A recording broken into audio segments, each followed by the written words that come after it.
parties in the Marabata jungle have proved unavailing, and we have decided to call off the search. I'm sorry. Your husband's expedition, as the chief of police has already told you, was not authorized by the authorities of Independent, and therefore they had no kind of contact with him, not even by radio. Your husband was carrying out his ethnological investigations without our knowledge or permission. When your brother informed us of Mr. Stevenson's disappearance, we intervened. If our search was a bit tardy, that's not our fault. I waited here at Port Moresby 1 month or more until the established date for him to return. Also, as you know, my brother-in-law has a profound knowledge of that area, so I had no real motive to be worried about him. You can never know the jungle well enough. This clandestine expedition was imprudent, apart from being an insult to our government. My brother-in-law is a world-famous scientist. I think your government should show special interest in locating his expedition. Air search parties have been out, looking for signs of life in the jungle for several days. If they were perhaps still alive, they'd have surely attempted some signal. Maybe they weren't able. The jungle's so dense, there's no real chance to see anything. We have to organize an expedition to go into the jungle. Look, please keep calm. We have every intention of helping you to find Henry Stevenson. But now it's up to the local authorities to organize help and make all decisions in the matter. We have done all we can. Please help me. I don't know if Henry's still alive. But until I'm certain that he's dead, I'll keep on looking for him, even if I have to do it alone. I understand how you feel, but it's my duty to be honest.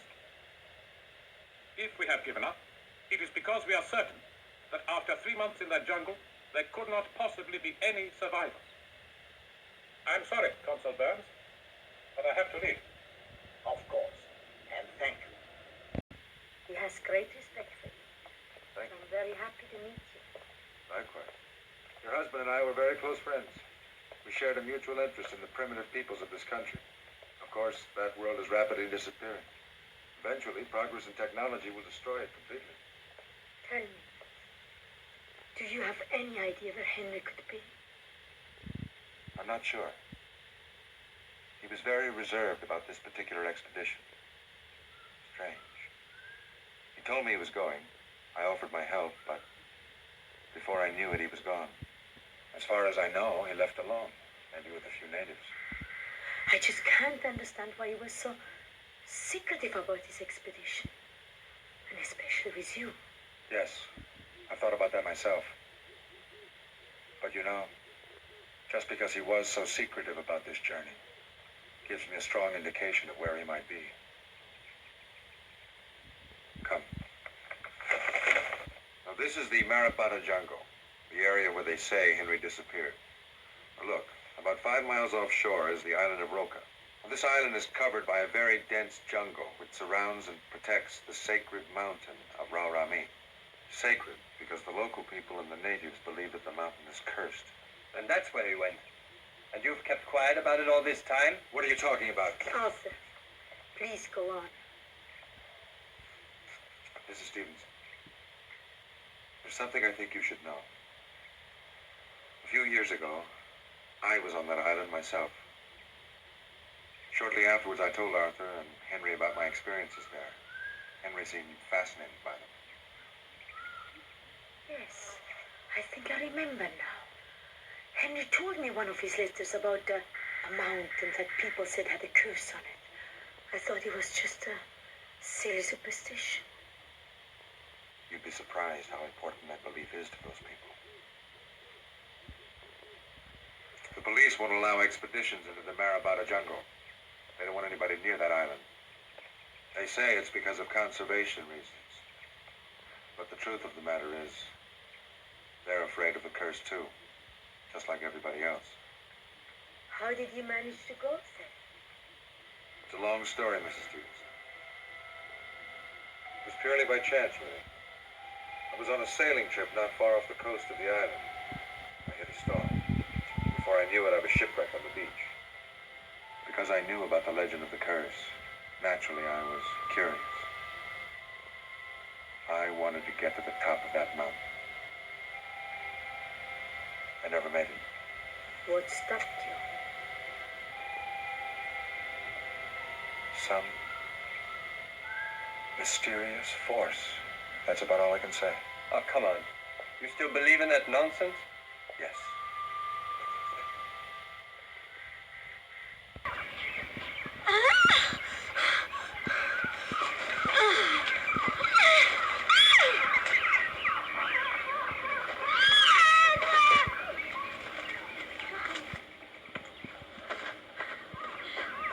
Come on. Edward!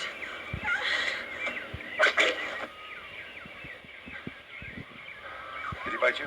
No.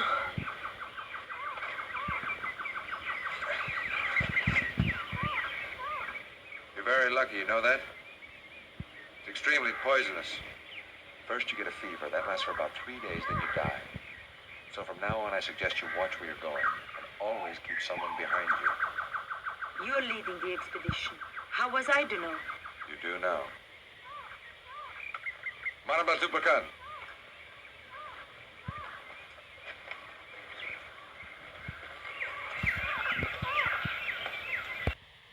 No, I just want to point this out. Look at the face of the natives here. All right, so I just want you to remember this because at the end when they show the tribal people, they look nothing like this. So again, they're showing that they call them actually by a tribal name. So they're showing there's a difference between the native, aspect. The native is someone who's been brought there to the land that's not indigenous, right? And then there's the actual people of the land. What's they call them by their tribal name? That omen. They're going to make a sacrifice.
Something else, honey.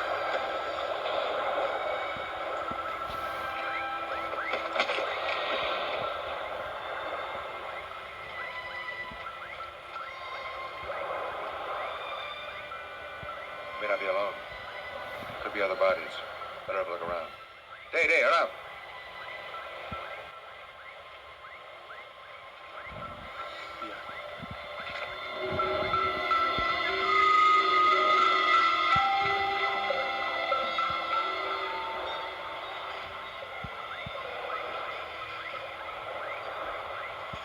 He was a leper.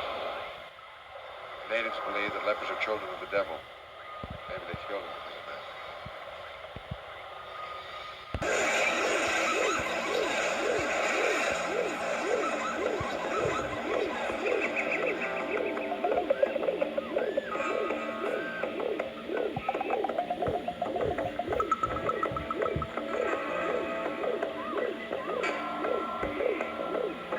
They're being hunted.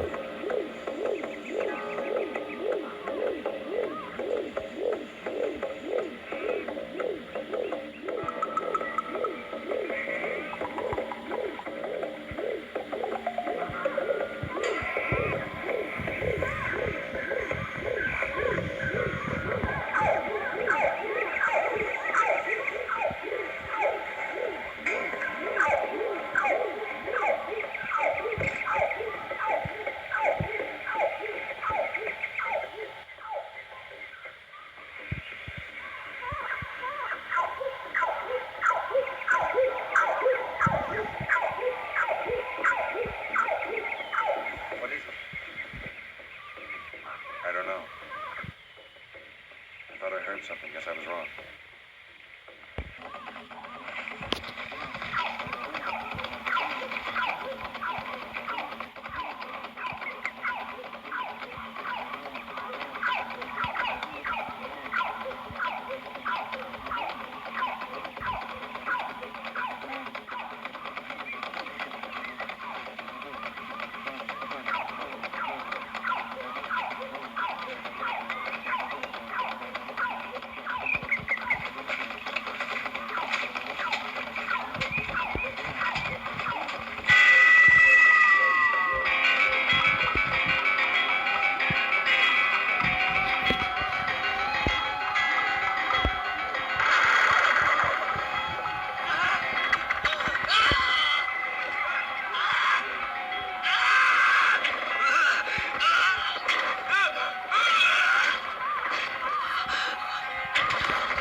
Animal trap. It was meant for us. Maybe. We better move quickly. Yagana Ayaba. Take only the water and what we absolutely need.